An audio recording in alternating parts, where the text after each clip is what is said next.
Welcome to NCN news. నా పేరు ప్రశాంతి. బులెటిన్లో ముందుగా హెడ్లైన్స్ చూద్దాం. రానున్న రోజుల్లో కాంగ్రెస్ పార్టీ విజయకేతనం ఎగరవేస్తుంది మేడవరపు భద్రందర. అమరావతి పునః ప్రారంభానికి విచ్చేస్తున్న ప్రధానమంత్రి మోడీని అడ్డుకునేందుకు కాంగ్రెస్ శ్రేణులు అమరావతి వెళ్లేందుకు సిద్ధపడుతున్నారనే సమాచారం పోలీసులకు చేరడంతో వీరిని అడ్డుకునేందుకు కాంగ్రెస్ నాయకులను ఎక్కడికక్కడ గృహ నిర్బంధాలు చేశారు. దీనిలో భాగంగానే తూర్పుగోదావరి జిల్లా నిడదవోలు పట్టణ కాంగ్రెస్ అధ్యక్షులు మేడవరపు భద్రందరను గత రాత్రి 10 గంటలకు పోలీసులు గృహ నిర్బంధం చేశారు. ఈ సందర్భంగా కాంగ్రెస్ ప్రెసిడెంట్ మేడవరపు భద్రందర మాట్లాడుతూ ఆంధ్రప్రదేశ్ రాజధానికి నిధులు మంజూరు చేయకుండా నరేంద్ర మోడీ ఇక్కడికి వచ్చి ఏం చేస్తారంటే ఎద్దేవా చేశారు. మోడీ పర్యటన అడ్డుకుంటారనే భయంతో ఆంధ్రప్రదేశ్ కాంగ్రెస్ పార్టీ అధ్యక్షురాలు వైఎస్ షర్మిలను గృహ నిర్బంధం చేయడం విడ్డూరంగా ఉందని, రానున్న రోజుల్లో కాంగ్రెస్ పార్టీ విజయకేతనం ఎగరవేస్తుందని, రాహుల్ గాంధీ ప్రధానమంత్రిగా, ఆంధ్రప్రదేశ్ తొలి మహిళా ముఖ్యమంత్రిగా వైఎస్ షర్మిల పగ్గాలు చేపట్టిన తరువాతే ఆంధ్రప్రదేశ్ రాష్ట్రం అభివృద్ధి చెందుతుందని అన్నారు. రాష్ట్రానికి కావాల్సిన నిధులను మంజూరు చేయించుకోవడంలో కూటమి ప్రభుత్వం విఫలమైందని అన్నారు. ఎన్ని గృహ నిర్బంధాలు చేసినా కాంగ్రెస్ ఒకటేనని అన్నారు.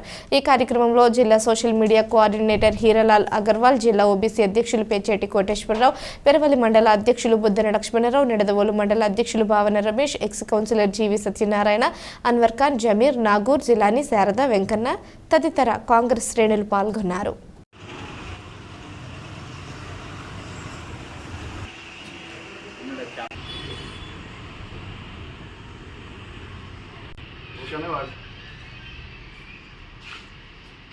అందరికీ నమస్కారం అండి. ఈరోజు ఒక ముఖ్య ఉద్దేశం మీద మేము అమరావతి వెళ్దాం అనుకున్నామండి. కాకపోతే ఇక్కడ పరిస్థితుల దృష్ట్యా పోలీసు వారు మాకు అంగీకారం ఇవ్వలేదండి, పర్మిషన్ ఇవ్వలేదు. అందుకని చెప్పి మేము ఈ విధంగా సందేశిస్తున్నామండి. మోడీ గారు ఎందుకు వస్తున్నారో కూడా తెలియదండి ఆయనకే.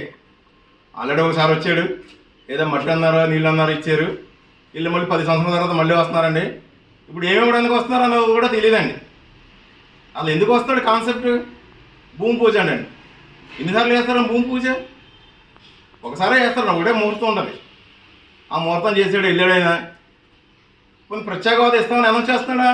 అది లేదు. పోలవరం ప్రాజెక్టుకి నిధులు రిలీజ్ చేస్తున్నారా? అది లేదు. ఎందుకు వస్తున్నాడు?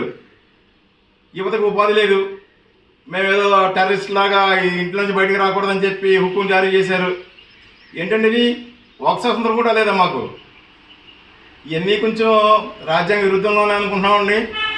ఇప్పటికైనా దయచేసి మీరు వచ్చినప్పుడు ఏం వాగ్దానం చేస్తారో క్లారిటీగా చెప్పండి.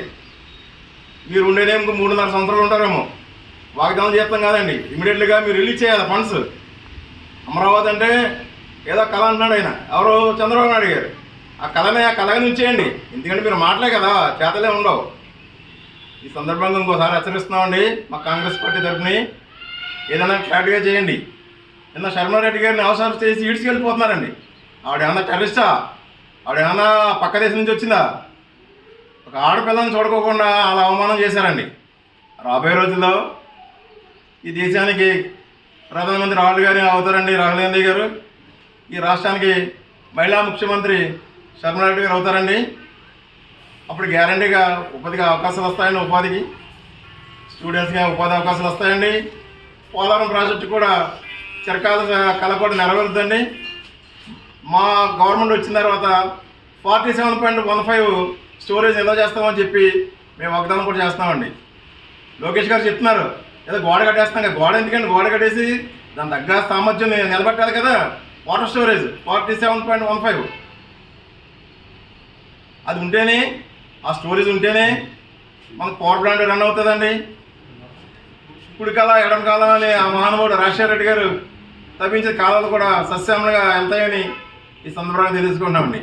జై కాంగ్రెస్, జై కాంగ్రెస్, జై కాంగ్రెస్, జై కాంగ్రెస్. రాహుల్ గాంధీ నాయకత్వం, రాహుల్ గాంధీ గారి నాయకత్వం, కరుణారెడ్డి నాయకత్వం, కరుణారెడ్డి నాయకత్వం, మేడవరపు భద్రందర్ గారి నాయకత్వం, గారి నాయకత్వం. జై కాంగ్రెస్, జై కాంగ్రెస్, జై కాంగ్రెస్.